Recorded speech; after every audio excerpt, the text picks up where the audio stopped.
മനുഷ്യനിങ്ങനെയുള്ള ഒരു സംഭവമുണ്ട്. എന്നുവെച്ചാൽ നമ്മളെക്കാൾ മെച്ചമായിട്ടുള്ള ആരാണ് ജീവിക്കണത് നോക്കിയിട്ട് നമ്മളൊരിക്കലും താഴേക്ക് നോക്കും. നമ്മൾ അനിയൻ ചിലപ്പോഴും ഇപ്പോഴും പശുവിനെയും വളർത്തി നടക്കണുണ്ടാവും, അവർ നോക്കത്തില്ല, അവർ തിരക്കത്തില്ല. ഭാര്യയുടെ ആങ്ങളമാരെങ്ങനെ ജീവിക്കണം നോക്കും. അതാണ് പ്രശ്നം. സ്വന്തം കൂടപ്പുറപ്പ് എങ്ങനെ ജീവിക്കണം എന്നല്ല നോക്കണത്, ഭാര്യയുടെ ആങ്ങളമാർ. ഇപ്പോൾ അളിയനെ എങ്ങനെ കവച്ച് വെക്കാൻ പറ്റും, അതാണ്. എന്നിട്ട് ഭാര്യയുമായിട്ട് വഴക്കിടുമ്പോൾ അളിയൻ്റെ പേരാണ് പറയണത്. അപ്പോൾ നിങ്ങൾക്ക് എന്നതിൻ്റെ കേടാണ് എപ്പോഴും എൻ്റെ ആങ്ങളെ മേശക്കൾ കയറണം എന്തിനാണ് എന്ന് ചോദിക്കും. എന്നുവെച്ചാൽ ഭാര്യയുടെ മുമ്പിൽ പുള്ളിക്ക് ഞാൻ ജോജിയുടെ കാര്യമല്ല പറയണത്, ഞാൻ പൊതുവായിട്ട് പറയണം കേട്ടോ. ആമേഷ അതൊന്നും പറഞ്ഞിട്ടില്ല. അതായത് മനുഷ്യന്മാരുടെ ഉള്ളിലുള്ള ചില ഉടമ്പടി വിരുദ്ധമായ വിചാരങ്ങളെ വിചാരണ ചെയ്യാതെ നമുക്ക് മുന്നോട്ട് പോകാൻ പറ്റത്തില്ല. കാര്യം ഇത് നിങ്ങൾ പറയുന്ന കൂട്ട് പ്രാർത്ഥനീയ രൂപങ്ങളല്ല ഈ സംഭവം. ഇത് വളരെ സൂക്ഷിച്ച് തന്ത്രപരമായിട്ട് ആണ് ഇതിനെ സമീപിക്കേണ്ടത്. ഇങ്ങനെ ഒരു ട്രേസ്, ഇപ്പോൾ നിങ്ങളുടെ അളിയനുമായിട്ട് കോമ്പറ്റീഷനാണ്, നിങ്ങളെ അളിയൻ ഉപയോഗിക്കുന്ന വണ്ടി ഏതാണെന്ന് നോക്കിയിട്ട് ആ വണ്ടി ഞാൻ വാങ്ങിക്കണം, അപ്പം മാത്രമേ, അല്ലെങ്കിൽ അതിനേക്കാൾ മെച്ചമായ കുറച്ചുകൂടി ഫുൾ ഓപ്ഷനുള്ളൊരു വണ്ടി വാങ്ങിച്ചു കഴിയുമ്പോൾ അത് ഡ്രൈവ് ചെയ്തുകൊണ്ട് ഞാൻ ഭാര്യയുടെ അടുത്ത് കറങ്ങി തിരിഞ്ഞ് വരുമ്പോൾ ഇവളുടെ മുമ്പിൽ ഞാൻ കുറച്ചുകൂടി ഉയർന്ന ഒരാളാകും. അപ്പോൾ നിൻ്റെ അളിയനെ ഞാൻ വെട്ടിയെന്നാണ് പറയുന്നത്. ഇപ്പോഴും രാജാക്കന്മാർ യുദ്ധം ചെയ്യുന്നുണ്ട് കുടുംബത്തിൽ, അളിയന്മാരുമായിട്ടാണ് മാത്രമേ ഉള്ളൂ, വേറെ പ്രശ്നമൊന്നുമില്ല. മനുഷ്യന്മാരൊന്നും മാറിയിട്ടില്ല. മനുഷ്യന്മാരൊക്കെ ജോലി കിട്ടാൻ വേണ്ടിയും ഉയർന്ന ശമ്പളം മേടിക്കാൻ വേണ്ടിയും കുറേ ലോകത്തിൻ്റെ വിദ്യാഭ്യാസം കിട്ടിയെന്നല്ലാതെ ബേസിക്കായിട്ട് വലിയ മാറ്റമൊന്നുമില്ല. പഴയ സ്വഭാവം തന്നെ ഇപ്പോഴും ഉള്ളത്, പഴയ സ്വഭാവം തന്നെ. ഈ സ്വഭാവം വെച്ചുകൊണ്ട് ദൈവത്തിൻ്റെ അടുത്ത് വന്ന ഉടമ്പടി വർക്കൗട്ട് ചെയ്യത്തില്ല. That's my point. അപ്പം നമ്മൾക്ക് ഒന്നിലും ഇപ്പം നിങ്ങളൊക്കെ ഓരോരോ ആനുകൂല്യങ്ങൾ ദൈവത്തോട് ചോദിക്കുമ്പോൾ ദൈവത്തിന് അറിയാം എന്തിനാണിത്. നാട്ടുകാരുമായിട്ട് ബോൾത്ത ഉണ്ടാക്കാനാണോ, നാട്ടുകാരുടെ മുമ്പിൽ ആൾ കളിക്കാൻ വേണ്ടിയാണോ ഇപ്പം ഈ അഭ്യാസം കാണിക്കണത് എന്ന് ചോദിക്കാൻ ദൈവം ചോദിച്ചാൽ പറയണം അങ്ങനെയല്ല, ജീവിക്കാൻ വേണ്ടിയാണെന്ന് പറയണം. മനസ്സിലായില്ലേ? അല്ലെ നിങ്ങളുടെ ഉള്ളിലിരിപ്പ് ഒക്കെ എപ്പോഴും ഇപ്പം ഇങ്ങനെ സ്കാനിങ്, ഓട്ടോമാറ്റിക് സ്കാനിങ് നടക്കൊണ്ടിരിക്കുകയല്ലേ. ദൈവം മിക്കവാറും ചെയ്യണ പെറ്റ് സ്കാനിങ് ആയിരിക്കും മിക്കവാറും ചെയ്യണത്. കോശങ്ങളിൽ പോലും ഡാമേജ് ഉണ്ടെങ്കിൽ ദൈവം പറയും നിൻ്റെ കോശം മൊത്തം ഡാമേജ് ആണെന്ന് പറയും. ഇതൊക്കെ ഈ പെറ്റ് സ്കാനൊക്കെ ഇപ്പോഴല്ലേ ഈ മൈക്രോ മെഡിസിനൊക്കെ കണ്ടുപിടിച്ചത്. എത്രയോ വർഷം മുമ്പേ ദൈവത്തിൻ്റെ കയ്യിൽ ഈ പെറ്റ് സ്കാനുണ്ട്. നിൻ്റെ ആത്മാവിൻ്റെ കോശങ്ങൾ വരെ എന്തുമാത്രം ഡാമേജ് ആയിട്ടുണ്ടെന്ന് ദൈവം പറയും. അതുകൊണ്ടാണ് ഉടമ്പടി താമസിക്കുന്നത്. പ്രാർത്ഥിക്കുക, കർത്താവായ ദൈവമേ, കർത്താവായ ദൈവമേ, നിന്റെ കൃപയുടെ ആഗിരണം ചെയ്യാൻ തക്കവിധം എന്റെ ആത്മാവിന്റെ കോശങ്ങളെ അഭിഷേകസിദ്ധമാക്കണമേ. ശ്രദ്ധിക്കട്ടെ.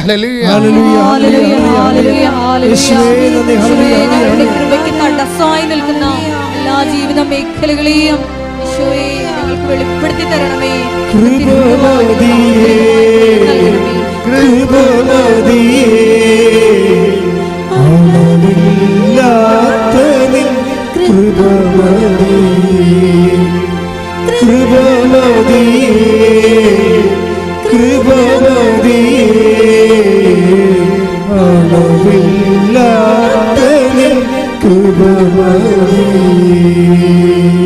അപ്പോൾ എല്ലാവരും ഈ അനുഗ്രഹത്തിന് വേണ്ടി, ജോലിക്ക് വേണ്ടി, വീടിന് വേണ്ടി, വിവാഹത്തിന് വേണ്ടി, മക്കൾക്ക് വേണ്ടി എല്ലാം ഉടമ്പടി ചെയ്യുമ്പോൾ നിങ്ങൾ അൾട്ടിമേറ്റ് എയിം എന്താണ്?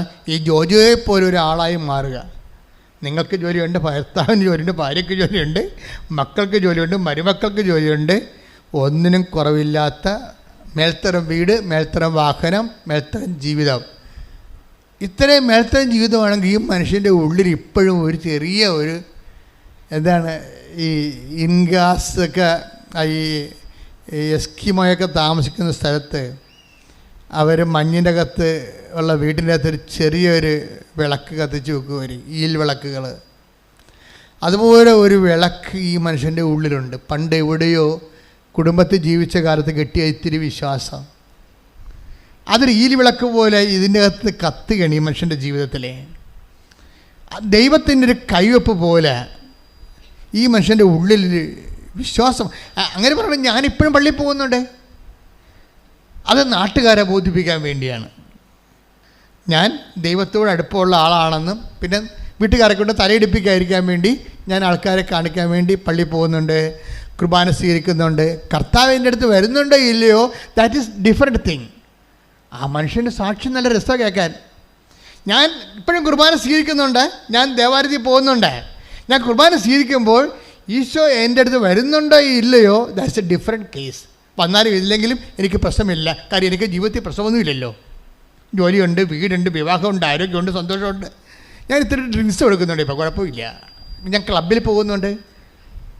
UK ഇതിനൊന്നും കുഴപ്പമില്ല. ആരോടും ചോദിക്കത്തില്ല, എവിടെയും പോകാം, ആർക്കെവിടെയും ജീവിക്കാം. ഒരു സന്തോഷത്തിലാണ് ഞാൻ. ഈ ഭൂമി തരുന്ന ഒരു മനുഷ്യന് കൊടുക്കാവുന്ന മാക്സിമം സന്തോഷം അനുഭവം ജീവിക്കുന്നൊരു മനുഷ്യൻ പറയുകയാണ്, ഞാനിപ്പോൾ കുർബാന സ്വീകരിക്കുന്നുണ്ട്. അത് കാര്യം ഞാൻ ഇങ്ങനെ ഒരു ആചാരാനുഷ്ഠാനത്തിൽ ജീവിച്ച് പോകുന്ന കാരണം ആ പാരമ്പര്യം കളയേണ്ടെന്ന് വിചാരിച്ചുകൊണ്ട് ഞാൻ കുർബാന സ്വീകരിക്കുന്നുണ്ട്. പക്ഷേ ഈശോ എൻ്റെ അടുത്ത് വരുന്നുണ്ടോ ഇല്ലയോ, അത് എനിക്കത്ര പ്രശ്നമല്ലെന്ന്. അതാണ് പ്രശ്നം. അതാണ് എൻ്റെ അകത്ത് ഏറ്റവും വലിയ വിഷയം. ഈശോ എൻ്റെ അടുത്ത് ആ കുർബാന സ്വീകരണത്തിലൂടെ ഈശോ എൻ്റെ അടുത്ത് വരുന്നുണ്ടോ ഇല്ലയോ എന്ന് പറയുമ്പോൾ വരുന്നില്ലെങ്കിൽ സങ്കടമില്ല. അങ്ങനെ സങ്കടം മനുഷ്യനില്ല, ഫീൽ ചെയ്യുന്നില്ല.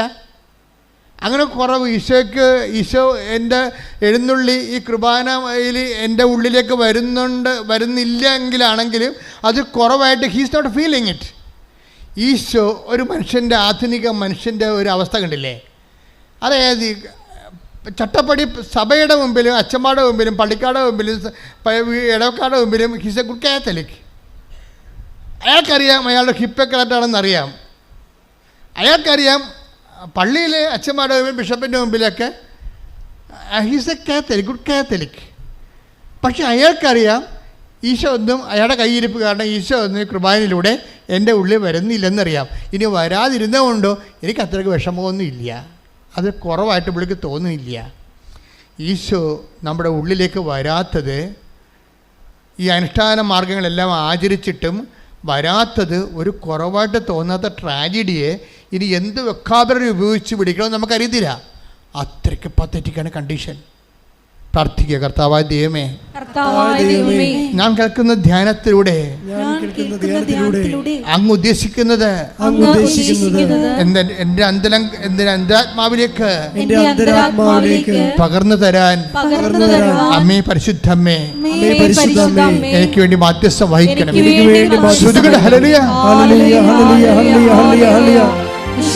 നഷ്ടപ്പെടുമ്പോ ഞങ്ങൾക്ക് വെളിപ്പെടുത്തി തരണമേ. ഞങ്ങളുടെ ജീവിതം പുനഃക്രമീകരിക്കുവാൻ ആരാധനയോടെ ഞങ്ങളെ അഭിഷേകം ചെയ്യണമേ.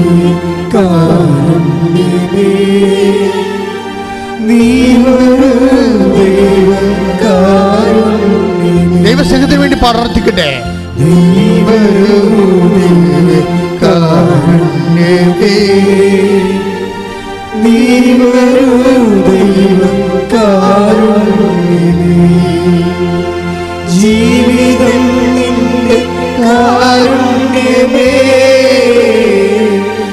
ജീവനേ കാരുണ്യമേ, ജീവിതം നിന്റെ കാരുണ്യമേ,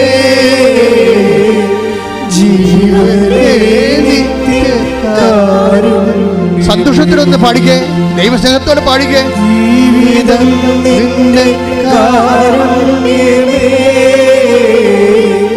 ജീവനേ നിത്യ കാരുണ്യമേ.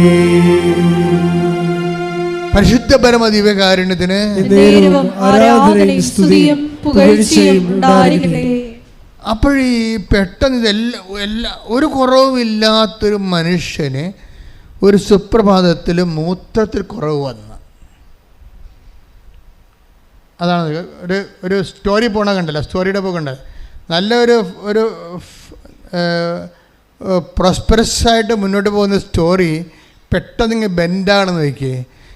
ഒരു കുറവുകളുമില്ലാത്തൊരു മനുഷ്യന് ഒരു സുപ്രഭാതത്തിൽ മൂത്രമൊഴിക്കുമ്പോൾ ഇത്തിരി കുറവ് വന്നു മൂത്രത്തിൽ. അപ്പം അതെന്താണെന്ന് നോക്കാൻ വേണ്ടി അദ്ദേഹം ഡോക്ടറിൻ്റെ അടുത്ത് ചെന്ന് അതെന്താണെന്ന് നോക്കിക്കഴിഞ്ഞപ്പോൾ അത് പോസ്റ്റേറ്റിൻ്റെ എന്തോ ഒരു സിസ്റ്റാണ്, അത് ക്യാൻസറസ് ആയിട്ട് ഡെവലപ്പ് ചെയ്യുകയാണ്. ഈ മനുഷ്യൻ അങ്ങ് ഉരുകിപ്പോയി. ഓക്കെ, ഒരു മനുഷ്യൻ പെട്ടെന്ന് ഉരുകണ കണ്ടില്ലേ, കല്ല് ഉരുകണ പോലെ ഇങ്ങനെ ഉരുകുകയാണ്. ഇനി എന്താണ് എൻ്റെ ദിവസങ്ങൾ ഇനി എത്രയാണ്? ഇങ്ങനെ പല ചിന്തകൾ കൊണ്ട് ഇത്രയും നാൾ ഞാൻ സമ്പാദിച്ചത് ഇനി എന്ത് ചെയ്യാനാണ്? ഇനി ആരുപയോഗിച്ചാലും ഞാൻ ഈ ലോകത്തുനിന്ന് പിരിയുകയല്ലേ? ഇങ്ങനെ പല പല ചിന്തകൾ പുള്ളിയുടെ ലൈഫ് തന്നെ ഇങ്ങനെ റെഡ്യൂസ് ഇൻറ്റു സീറോ, മൈനസിലേക്ക് കൊണ്ടുവരികയാണ്. അപ്പോൾ ഇനി എന്താണ് ഒരു മാർഗം അറിയാതെ ഇങ്ങനെ പുള്ളി ചിന്തിക്കുമ്പോൾ പുള്ളി വൈഫ് എൻ്റെ അനിയത്തി നാട്ടിൽ വന്നപ്പോൾ ഉടമ്പടി എടുത്ത്, വൈഫിൻ്റെ അനിയത്തി നാട്ടിൽ വന്നപ്പോൾ ഉടമ്പടി എടുത്ത് തിരിച്ചു വന്നപ്പോൾ പറഞ്ഞ്, ചേട്ടനോടവൻ ചേട്ടായി ഇത് ഞാൻ നാട്ടിൽ പോയപ്പോൾ ചേർത്തല പള്ളിയിൽ പോയി, ചേർത്തല പള്ളിയാണ് പാലക്കാട്, ചേർത്തല പള്ളിയിൽ പോയി മാതാവിൻ്റെ ഉടമ്പടി എടുത്താണ്. ചേട്ടായി ഈ പ്രാർത്ഥന മാത്രം പ്രാർത്ഥിച്ചാൽ മതി, ചേട്ടായി രക്ഷപ്പെടുമെന്ന് പറഞ്ഞ് ഒരു തിരിയും കൊടുത്ത്, ഒരു നീല തിരിയും കൊടുത്ത്, ഒരു പ്രത്യക്ഷീകരണ പ്രാർത്ഥനയും കൊടുത്ത്. പക്ഷേ ഈ പണ്ടുണ്ടായിരുന്നൊരു വിശ്വാസം ഉണ്ടല്ലോ അങ്ങേർക്ക്, അതിപ്പോൾ അങ്ങോട്ട് ആളി കത്താൻ തുടങ്ങി. പുള്ളിക്ക് ഭയങ്കര സങ്കടമായി. ദൈവമേ, നിന്നെ ഞാൻ മറന്ന് കുറേ നാൾ ജീവിച്ചില്ലേ, എല്ലാം നീയാണ് തന്നത്, പക്ഷേ നിന്നെപ്പോലും ഞാൻ മറക്കുന്നത്, നീ പോലും കുർബാനയിൽ എഴുന്നള്ളി എൻ്റെ ഉള്ളിലോട്ട് വന്നിട്ട് അത് വരത്തില്ലെന്ന്, കുർബാന മാത്രമാണ് വരണത്, ആ ഓസ്തിയപ്പം മാത്രമാണ് ഞാൻ കഴിക്കണത്, നീ എൻ്റെ കൂടെ വരുന്നില്ലെന്നൊക്കെ എനിക്കറിയാമായിരുന്നിട്ട് പോലും എനിക്കൊരു വിഷമം തോന്നാത്ത എത്രയോ ദിവസങ്ങളുണ്ടായിട്ടുണ്ട്. ഇപ്പോൾ ഞാൻ എല്ലാത്തിനും കൂടി ഞാൻ വിഷമിക്കുകയാണ്. നിൻ്റെ മുമ്പിൽ നിൽക്കാൻ പോലും എനിക്ക് നാണം തോന്നണേ, എന്നെ നീ ആ അന്ത്യനിമിഷം കൈവിട്ട് കളയരുതെന്നൊക്കെ പറഞ്ഞിട്ട് ഈ മനുഷ്യൻ ഈ പ്രത്യക്ഷീകരണ പ്രാർത്ഥന ചൊല്ലും. രാത്രിയും പകരം ഈ പ്രത്യക്ഷീകരണ പ്രാർത്ഥന ചൊല്ലും. കാര്യം അത് അങ്ങേര് സ്വന്തമായിട്ട് ചെല്ലണ ദൈവം അങ്ങ് രക്ഷപ്പെടുത്താൻ വേണ്ടി ഇത് ചൊല്ലി അഭിഷേകം പ്രാപിക്കാൻ ഒരു പ്രത്യേക ആകർഷണം പുള്ളിക്ക് കൊടുത്ത്, ഇത് കിട്ടിയ സമയത്ത് തൊട്ട് ഈ പ്രത്യക്ഷീകരണ പ്രാർത്ഥന ചൊല്ലി പുള്ളി അത് ഇപ്പോൾ ഒത്തിരി പേരില്ലേ പ്രത്യക്ഷീകരണ പ്രാർത്ഥന കാണാൻ പഠിച്ചിരിക്കുന്നവർ, എന്തുമാത്രം പേരുണ്ട്. അവർക്ക് എന്തെങ്കിലും സങ്കടം വന്ന അപ്പം പ്രത്യക്ഷീകരണ പ്രാർത്ഥന പെട്ടെന്ന് നാവിൽ നിങ്ങൾ പ്രത്യക്ഷീകരണ പ്രാർത്ഥന വന്നുകൊണ്ടിരിക്കാം. കാരണം നിങ്ങൾക്കറിയാമല്ലോ, എന്ത് സംഭവമായാലും ഉടമ്പടി ഈ ലോകത്തെ ഏറ്റവും വലിയ ദൈവിക പദ്ധതിയാണെങ്കിലും അതിൻ്റെ ഇന്ധനമെന്ന് പറയുന്നത് പ്രത്യക്ഷീകരണമാണ്.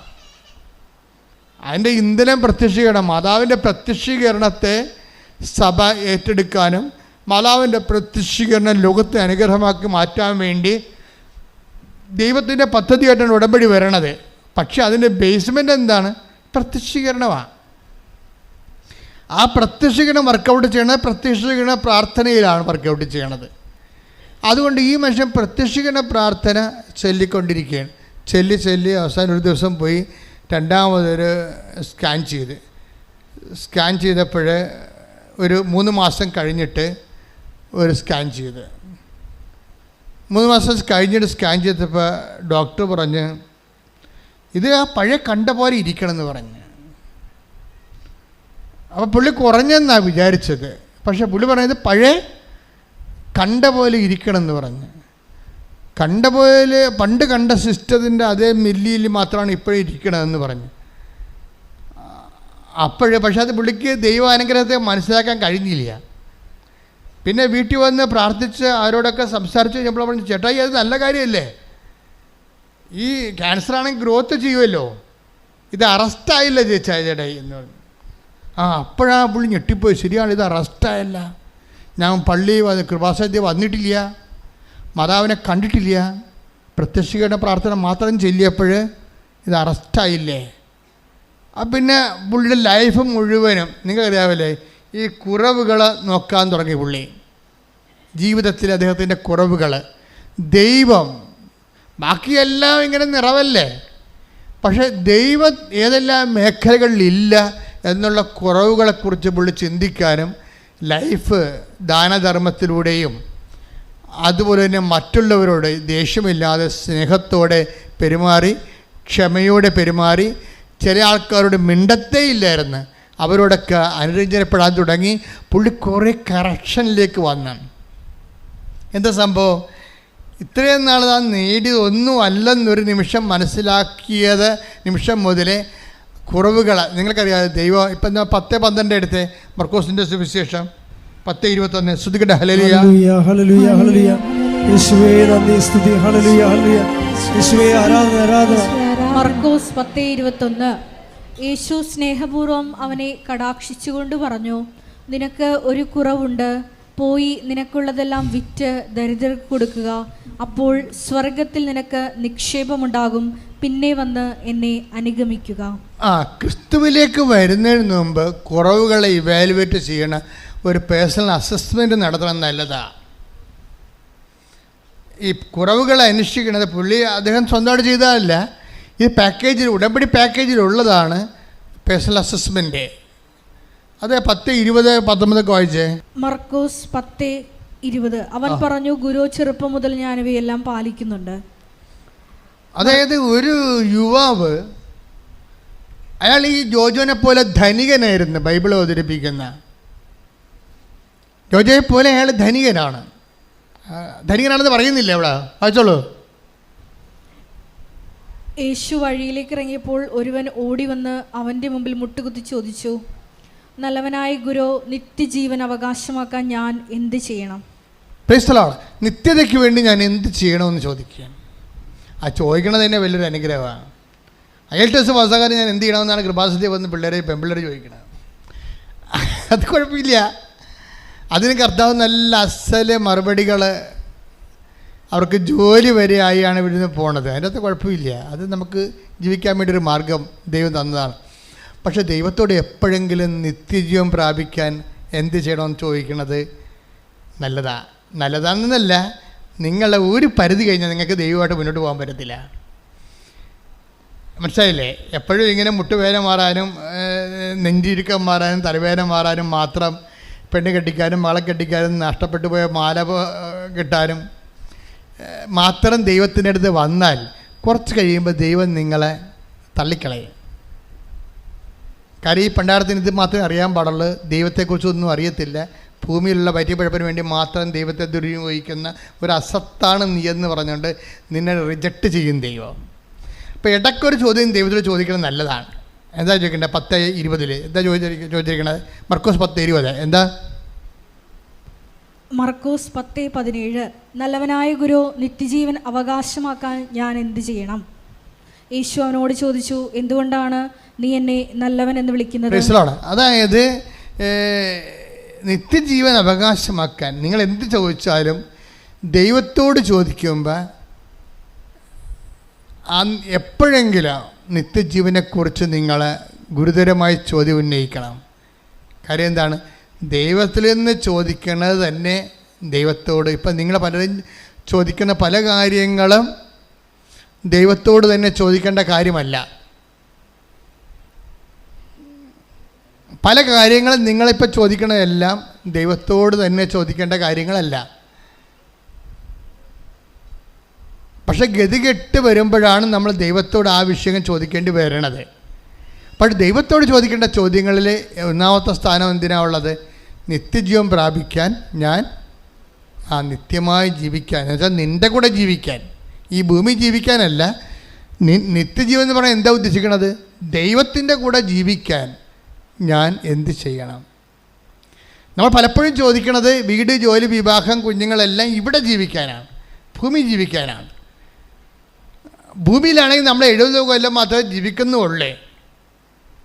കൊടാനുകൂടി കൊല്ലം പിന്നെ കാലം കിടക്കുന്നത് കാരണം നമ്മൾ ചോദിക്കേണ്ട വേറൊരു റെഫറൻസ് എന്താണ്? ദൈവത്തിൻ്റെ കൂടെ ജീവിക്കാൻ ഞാൻ എന്ത് ചെയ്യണം? അങ്ങനൊരു യുവാവിനൊരു ബോധം ഉണ്ടായി. അയാൾ വന്നു.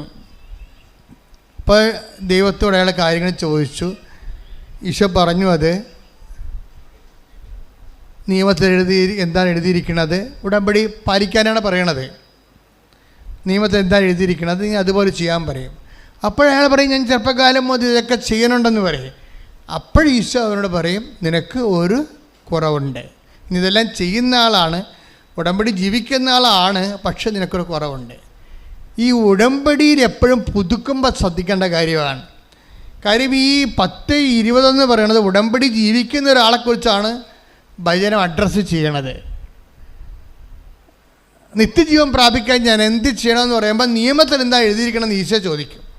അപ്പോൾ മാതാപിതാക്കന്മാരെ ബഹുമാനിക്കുക തൊട്ട് 10 കൽപ്പന മൊത്തം പറയുമ്പോൾ അവൻ പറയും ഇതൊക്കെ ഞാൻ ചെയ്യണതാണ്, ഞാൻ ഉടമ്പടിയിലാണ്, ഞാൻ ഉടമ്പടി 1 പുതുക്കി 2 പുതുക്കി 3 പുതുക്കി ജീവിക്കുകയാണെന്ന് പറയും.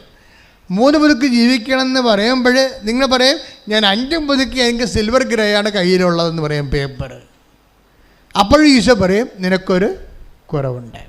ഇപ്പം നിനക്ക് നീല ഉടമ്പടിയാണെന്ന് പറഞ്ഞാൽ ഈശോ പറയും നിനക്കൊരു കുറവുണ്ട്, അല്ലേ?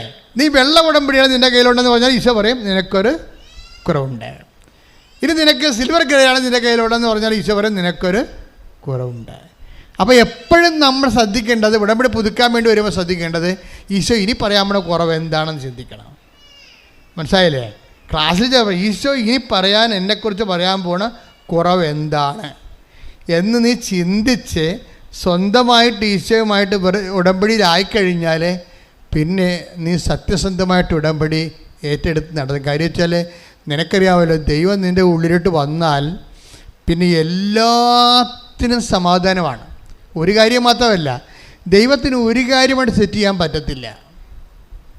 അതെപ്പോഴും എൻ്റെ മക്കൾ മനസ്സിലാക്കണം. ദൈവത്തിന് മനുഷ്യന്മാർക്ക് ഒരു കാര്യമായിട്ട് സെറ്റ് ചെയ്യാൻ പറ്റും. ഇപ്പം നിങ്ങളുടെ വീട്ടിൽ കറണ്ടില്ല, മനസ്സിലായില്ലേ? നിങ്ങളുടെ വീട്ടിൽ നിങ്ങൾ ഉടനെ ഇലക്ട്രിസിറ്റി ഓഫീസിലേക്ക് വിളിച്ച് പറയുകയാണ് ഞങ്ങളുടെ വീട്ടിൽ കറണ്ടില്ല എന്ന് പറയുന്നു. ഉടനെ അവർ പറഞ്ഞ് ഇപ്പം തന്നെ നിങ്ങളുടെ വീട്ടിലോട്ടൊക്കെ 5 മിനിറ്റ് കഴിയുമ്പോൾ കറണ്ട് വരുമെന്ന് പറഞ്ഞു. ഓ കൊള്ളാം. 5 മിനിറ്റ് കഴിഞ്ഞപ്പോൾ കറണ്ട് വന്നപ്പോൾ നമ്മൾ ജനൽ തുറന്നു വെച്ച് അപ്പുറത്ത് നോക്കി എൽസിക്കുട്ടി കറണ്ട് വന്നു. ഓ നാശം, അവിടെ വീട്ടിലും കറണ്ട് വന്നാന്ന് കേൾക്കും. തീർന്നില്ല പരിപാടി. മനസ്സിലായല്ലേ? ഇതാണ് പ്രശ്നം. നമ്മുടെ വീട്ടിൽ നമ്മളാണല്ലോ വിളിച്ച് പറഞ്ഞത്, അവൾ വിളിച്ച് പറഞ്ഞില്ലല്ല. എൽസിക്കുട്ടി വിളിച്ച് പറഞ്ഞിട്ടില്ലേ? നമ്മളാണ് കഷ്ടപ്പെട്ട് നമ്മൾ 3 രൂപ കളഞ്ഞില്ലേ, മൊബൈലിൽ കുത്തി കറണ്ടില്ലെന്ന് വിളിച്ച് പറഞ്ഞില്ലേ ഓഫീസിലേക്ക്. അപ്പോൾ നമ്മളോടല്ല അവർ പറഞ്ഞത് ഇപ്പം കറണ്ട് വരുമെന്ന്. അപ്പോൾ കറണ്ട് വന്ന് നമ്മുടെ കാശിന് നമ്മൾ കറണ്ട് വന്ന്. അപ്പോൾ ജനൽ തുറന്ന് അപ്പോൾ നോക്കിയപ്പോൾ എലിച്ചിക്കുട്ടി അവർക്ക് കറണ്ട് വന്നാ. നമ്മുടെ മനസ്സിരിക്കണ അതാണ്. നമ്മൾ വിളിച്ച് നമുക്ക് മാത്രം കറണ്ട് കിട്ടിയാൽ മതി. എലിച്ചിക്കുട്ടി കറണ്ട് വരണത് നമ്മുടെ അക്കൗണ്ടിൽ എംബ്രാൻ്റെ ഭാര്യയുടെ അത്താഴം എംബ്രാൻ്റെ വട്ടത്ത് വേണ്ട. ഇതാണ് കുറവെന്ന് പറയണത്. നമ്മൾ മാത്രം വെളിച്ചം കണ്ടാൽ മതി, മറ്റുള്ളവർ വെളിച്ചം കാണണ്ട. അത് നമ്മുടെ മൊബൈലിലെ കാശ് കൊണ്ട് കാണണ്ട എന്ന് ചിന്തിച്ചാൽ അത് കുറവായി മാറും. ഓരോ ഉടമ്പടി പുതുക്കലും ഈ കുറവുകൾ അന്വേഷിച്ചുകൊണ്ടിരിക്കണം. ശ്രദ്ധിക്കട്ടെ.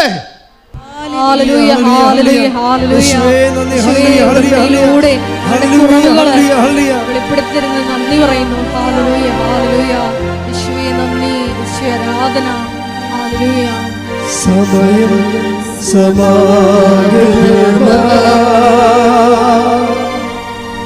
സകലരും അനുദപിക്കും സർവം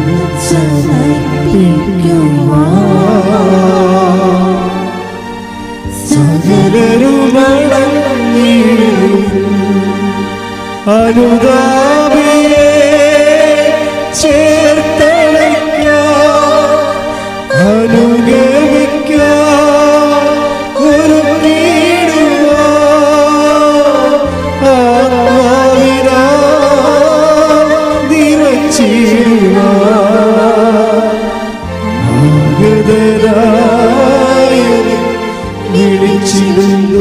രോഗങ്ങൾ മാറാനും ജീവിത പ്രാരാബ്ധങ്ങളും പ്രതിസന്ധികളും അതിജീവിക്കാൻ വേണ്ടി അഭിഷിക്തൻ ഈശോ ഞാൻ എൻ്റെ 38 വർഷത്തെ പൗരോഹിത്യത്തിൻ്റെ ശുശ്രൂഷ അധികാരത്തിൽ സർവോപരി കൃപാസന അൾത്താരയിൽ ജീവനോടെ പ്രത്യക്ഷപ്പെട്ട പരിശുദ്ധ അമ്മയുടെ മാധ്യസ്ഥത്തിലാണ് ഞാൻ ഈശോ നാമത്തിൽ നിങ്ങളെ ആശീർവദിക്കുന്നത്. ഈ ആശീർവാദം അമ്മയുടെ മാധ്യസ്ഥത്തിൽ ഈശോ നാമത്തിൽ നടക്കുന്ന ഈ ആശീർവാദത്തിൻ്റെ ശക്തിയായ അടയാളങ്ങളും അത്ഭുതങ്ങളും ജീവിത ദുരിതങ്ങളും തടസ്സങ്ങളും മാറുന്നതിന് വേണ്ടി ഇടിമുഴക്കം പോലെ ശ്രദ്ധിക്കട്ടെ. ഹല്ലേലൂയ, കർത്താവിന്റെ ഉന്നതമായ നാമത്തിന് സ്വന്തം ചെയ്യുന്ന കർത്താവിന്റെ വിശുദ്ധ പൗരോഹിത്യത്തെ മഹത്വപ്പെടുത്തണമേ. കർത്താവെ സഭയിലുള്ള സാന്നിധ്യം പ്രകടമാക്കണമേ. കർത്താവിന്റെ വിശുദ്ധ പൗരോഹിത്യത്തെ മഹത്വപ്പെടുത്തണമേ. കർത്താവെ സഭയിലുള്ള സാന്നിധ്യം പ്രകടമാക്കണമേ. എൻ്റെ കർത്താവിന് ഉന്നതമായ നാമത്തിൽ സഭയുടെ അധികാരത്തിൽ കുരിശിൻ്റെ അടയാളത്തിൽ ദൈവത്തിൻ്റെ ശക്തിയാൽ മാരക രോഗങ്ങൾ, തീരാവേദികൾ, ജീവിത ദുരിതങ്ങൾ യേശുനാമത്തിൽ മാറട്ടെ. കർത്താവേ, നിന്റെ വിശുദ്ധ രക്തം ഈ മക്കളുടെ മേൽ തളിക്കണമേ. കർത്താവേ, നിന്റെ വിശുദ്ധ രക്തം ഉച്ച മുതൽ ഉള്ളംകാല് വരെ ഈ മക്കളിൽ തളിക്കണമേ. ഓൺലൈനിൽ പ്രാർത്ഥിക്കുന്നവരിലും തീർത്ഥാടനത്തിൽ പ്രാർത്ഥിക്കുന്നവരിലും ഇപ്പോൾ ഉടമ്പടി ആയിരിക്കുന്ന എല്ലാവരുടെയും പേരും കർത്താവേ, നിന്റെ തിരുമുറുപാർന്ന വലതുകരം സ്പർശിക്കണമേ. അടിപ്പിണർ പോലെ വൈദ്യുത ആഘാതം പോലെ ദൈവിക ശക്തി ഈ മക്കളിലേക്ക് ആവശ്യിക്കട്ടെ. ഉച്ച മുതൽ ഉള്ളംകാല് വരെ കർത്താവിൻ്റെ രക്തം പടരട്ടെ. ഉച്ച മുതൽ ഉള്ളംകാല് വരെ കർത്താവിൻ്റെ രക്തം പടരട്ടെ. മാർഗരോഗങ്ങൾ,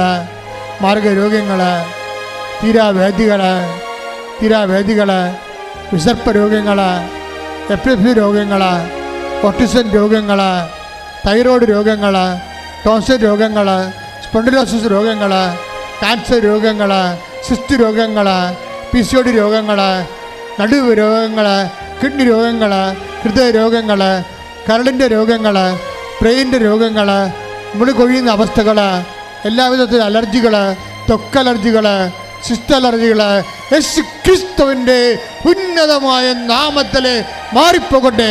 യേശു ക്രിസ്തുവിൻ്റെ ഉന്നതമായ നാമത്തിൽ മാറിപ്പോകട്ടെ. ശ്രദ്ധിക്കട്ടെ.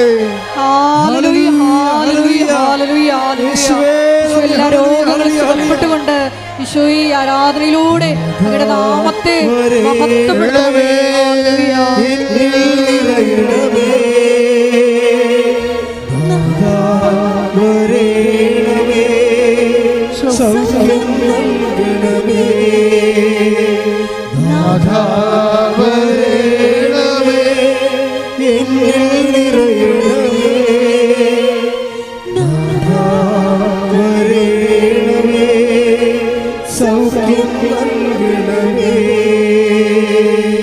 എൻ്റെ മക്കളെ ക്രിസ്തുവിൽ പ്രത്യാശ അർപ്പിക്കുമ്പോൾ, അമ്മയുടെ മാധ്യസ്ഥത്തിന് അണയുമ്പോൾ നമ്മൾ സന്തോഷത്തോടെ തിരിച്ചറിയേണ്ട ഒരു കാര്യമുണ്ട്. നമ്മൾ വിശക്കാൻ ആഗ്രഹിക്കാത്ത ഒരു മനസ്സാണ് ദൈവത്തിൻ്റെത്. അതാണ് ഈശോ പറയുന്നത്, ഞാൻ വെറും കൈയോടെ അവരെ പറഞ്ഞയച്ചാൽ അവരെ വഴിയിൽ തളർന്നു വീഴത്തില്ലേ എന്ന് ചോദിക്കണം. കുറച്ച് പേർക്ക് വീഞ്ഞ് കിട്ടി, കുറച്ച് പേർക്ക് കല്യാണത്തിന് വന്നവർക്ക് വീഞ്ഞ് കിട്ടിയില്ല. അങ്ങനെ സിറ്റുവേഷൻസ് കർത്താവ് ഉദ്ദേശിക്കുന്നില്ല. എല്ലാവർക്കും എല്ലാം കിട്ടണമെന്നുള്ള ആഗ്രഹത്തിലാണ് ഭൗതിക സാഹചര്യങ്ങളെ ഈശോ കാനായിലെ കല്യാണത്തിൽ വെള്ളം വീഞ്ഞാക്കുന്നതിലൂടെ ദൈവത്തിൻ്റെ ഒരു മനസ്സ് വെളിപ്പെടുത്തുന്നത്. എനിക്ക് ദൈവത്തിൻ്റെ ഈ മനസ്സിനെക്കുറിച്ച് പണ്ട് മുതലേ ഉൾക്കാഴ്ച ഉണ്ടായിരുന്നു. ദൈവത്തിൻ്റെ മനസ്സെന്താണ്? ദൈവത്തിൻ്റെ മനസ്സ് പാവപ്പെട്ടവൻ്റെ കൂടെയാണ്. പാവപ്പെട്ടവനെന്ന് വെച്ച് കഴിഞ്ഞാൽ പൈസ ഇല്ലാത്തവനെന്നല്ല എൻ്റെ അർത്ഥം. അത് മാത്രമില്ല, ഏതെല്ലാം തരത്തിൽ നിനക്ക് ഇല്ലായ്മ ഉണ്ടോ അവൻ്റെ കൂടെയാണ് കർത്താവ് നിൽക്കുന്നത്. എല്ലാം പരിഹരിക്കാൻ നിന്നെ ദൈവത്തിന് കഴിയും. ദൈവത്തിന് എല്ലാത്തിനും മറുപടിയുണ്ട്. നീ ചെയ്യേണ്ട നിൻ്റെ ഈ ജീവിത സാഹചര്യത്തിൽ നീ പ്രാർത്ഥിക്കേണ്ടത്, ദൈവം വരണേ നിൻ്റെ ഹൃദയത്തിലെന്ന്. ഈ ഒരു കുറവ് നോക്കിക്കൊണ്ട് ഇത് നികർത്താൻ വേണ്ടി എൻ്റെ രക്ഷകനായ എൻ്റെ ദൈവമേ, നീ എൻ്റെ ജീവിതത്തിലേക്ക് വരണമേ പറഞ്ഞ് കർത്താവേ എൻ്റെ കുടുംബത്തിലെ എൻ്റെ ജീവിതത്തിലെ വിദ്യാഭ്യാസപരമാകാം, അതിർത്തി തർക്കമാകാം, വീടില്ലാത്ത അവസ്ഥയാകാം, കഴിയും വസ്തുവില്ലാത്ത അവസ്ഥയാകാം, ജോലിയില്ലാത്ത അവസ്ഥയാകാം, സാമ്പത്തിക തകർച്ചയാകാം. കർത്താവേ, ഈ കുറവ് നിവർത്തിക്കൊണ്ട് നീ തന്നെ നിന്റെ നാമത്തിലെ എൻ്റെ ജീവിതത്തിലെ ആന്തരിക അഭിഷേകമായി അടയാളം കാണിക്കണമേ.